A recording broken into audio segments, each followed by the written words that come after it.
Greetings, welcome to the Dr. J Vlog series. It is Thursday, September 25th, 2025, and on Thursdays we talk about knowledge and science. But before we get started with that, quick shout out to my first niece, baby C, Caitlin.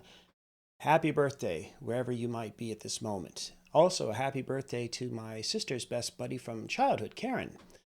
And I'm sure there are many more out there, of course. So if it's your birthday today, make it a great one. So today I'm going to be talking about astrology again, but in the context then of science, or dare I say the scientific foundation of astrology? Or would that be an oxymoron? Or am I just a moron? Okay, it's almost like asking me to demonstrate with science somehow that God exists, or that we can, or that we each have a soul, or something like that. I can't do that. But instead, I do want to make two basic points today, two equally important points. First, pertaining to the scientific status and evaluation of astrology, and then second, in terms of whether there could actually be some type of causal effect that's relevant to the human condition. Okay, so let's start with the more obvious point. So recall from yesterday that I provided a quick definition of astrology. All right, so it's the study of celestial bodies like the stars and the planets and the comets and so on, and how their relative positions might somehow affect human life and behavior. And a lot of people believe that that's the case. And at the very least, we know that tens of millions of folks in the US and in Canada, and I'm sure in many other parts of the world, they read their horoscopes daily. So a lot of people take it quite seriously. And the question then is that, and especially for the skeptics among you, well, is there any scientific basis at the core of that claim? In other words, that celestial phenomena like the stars and the planet positions and so on, can any of that actually directly affect human behavior? All right. Does that do the positions of the stars and the planets, do they sort of compel specific things to happen, force them, make them happen no matter what? Well, honestly, the short answer is no. Okay.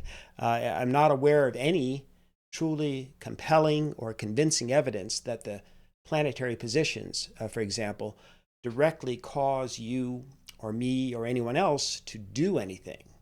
So, in other words, if Mercury is in retrograde, for example, meaning it's at a phase in the year, our year, the Earth year at least, when it looks like it's going backwards, right?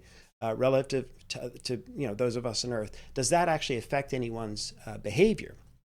Well, note that Mercury is not actually going backward. We're all circling the sun in the same direction, and so it's in what we call apparent retrograde motion, because it looks like it's going backwards for a period of time. But why? Simply because Mercury's faster. It's catching up to us, and then it's passing us. It's like a faster runner on the track or something. And as it speeds past the Earth in its super fast orbit, remember it's going around the sun in 88 days. We're taking 365 and a quarter days, right? And so it starts to, as it turns around the sun and it passes to the other side, we see it slow down in terms of its normal east-west motion, and it starts to move in the opposite direction as it takes that turn.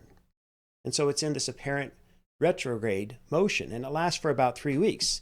And by the way, because of that, that happens about maximum about 4 times a year when we see that Mercury in retrograde. But regardless, the point is that there's no scientific evidence that Mercury or any planet in retrograde or any star or comet or whatever somehow directly affects our personalities or changes human behavior or world events like a force in nature that cannot be controlled. It's just going to exert its influence, and that's that. And it turns out we've actually done research on this. So it is the most rigorous studies, the controlled studies that have done research have found that astrology fails to predict life outcomes any better than chance. Okay? And again, we have pretty compelling evidence in that regard. All right, Mikowski, so why talk about it any further? End of story, right? Well, not quite. There's another way to think about the possible relationship or effects. For example, if you don't see the sun on a given day, does that have an effect on human behavior? Could that affect a life outcome? Yes, it could, because we might make a decision for example, in response to that condition. We were going to go to the beach, but we decided not to go because we didn't see the sun out there. Okay? And so in that sort of indirect way, the sun certainly affected or it influenced our behavior. In other words, we used the information, our knowledge of what the sun's behavior was, so that we couldn't see it on that day. We used that knowledge, that information, to change our plans. Not in a deterministic way, right? Because we could have still made the decision to go to the beach, right? But instead, we looked at the sky, we saw what was happening, what was not happening with the sun, and we changed our plans. And so when I think of human behavior and outcomes, I'm always thinking in terms of possibilities and probabilities. So in other words, what are the possible behavioral options that are out there, the possible things that could happen?